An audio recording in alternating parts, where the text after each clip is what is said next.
TV நேயர்களுக்கு வணக்கம்.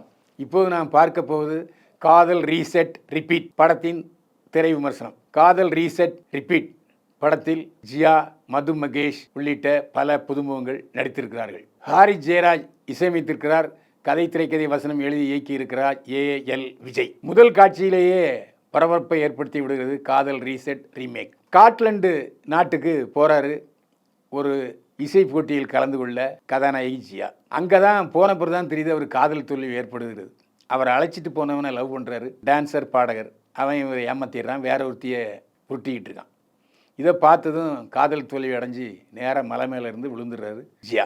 அவரை காப்பாற்றுறாரு மது மகேஷ். ஆனால் கீழே விழுந்தோடனே அவருக்கு என்ன நடந்ததுன்னு தெரியல, ஞாபக மறதி நோய் ஏற்பட்டு விடுகிறது. ஆனால் அவரை தன்னுடைய காதலியை போல நினைத்து கொண்டு மது மகேஷ் காப்பாற்றுறாரு. அப்புறம் பழைய காதலை வந்துடுறான். பழைய காதலை வந்தால் இந்த மது மகேஷ் நேராக எம்எஸ் பாஸ்கர்கிட்ட போய் அடக்கலாம் கேட்குறாரு. எம்எஸ் பாஸ்கர் டாக்டராக நடிக்கிறார், ஆனால் டாக்டர் கிடையாது. அப்போது அவன் நான் தான் காதலைங்கிறான்.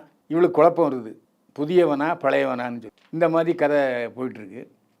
ஆனால் ஸ்காட்லாண்டை சுற்றி வந்த உணர்வை ஏற்படுத்தி இருக்கிறார் ஏஎல் விஜய். ஸ்காட்லாண்டை பார்க்கணுன்னா இந்த படத்தை கண்டிப்பாக பார்க்கலாம். முதல் பாதியில் கொஞ்சம் ஸ்லோ தெரியுது. புதிய கதாநாயகன் பதட்டம் இல்லாமல் நடிச்சிருக்காரு. ஆனால் கொஞ்சம் கேமரா ஃபியர் இருப்பது நன்றாக தெரிகிறது. இடைவேளைக்கு அப்புறம் பரபரன்னு போகுது. கிளைமேக்ஸின் வித்தியாசமான ஒரு கேள்வியோடு முடிகிறது. முதல்ல ஆரம்பத்தில் இது ஒரு ஜாலியான காதல் படம்னு நினச்சா அப்புறம் பார்த்தா ரொமான்ஸு இல்லாமல் டல்லாக போகுது. ஏஎல் விஜயிடம் இப்படி ஒரு படத்தை எதிர்பார்க்கவில்லை என்று தான் சொல்ல வேண்டும். ஆனால் புதிய முயற்சி செஞ்சுருக்காரு. புதிய முயற்சி அவருக்கு பெரிய வெற்றியை கொடுக்குமா என்பது தெரியவில்லை. ஏன்னா மனதில் அந்த காட்சிகள் எதுவும் ஆழமாக பதியவில்லை. ஏற்கனவே எங்கிருந்தோ வந்தாள் படம் அதேமாரி தான். சிவாஜி கணேசனுக்கு நினைவு மறந்து போகும். அதுக்கப்புறம் மூன்றாம் பிறை நடிகர் காதல் நாயகன் உலகநாயகன் கமலஹாசன், ஸ்ரீதேவி நடிச்சிருப்பாங்க. ஸோ எங்கிருந்தோ வந்தாலையும் நான் பார்த்துருக்கேன், மூன்றாம் பிறையும் பார்த்துருக்கேன், அதே இன்ஸ்பிரேஷன் எடுக்கப்பட்ட காதல் ரீசெட் ரீமேக்கையும் பார்த்துருக்கேன்.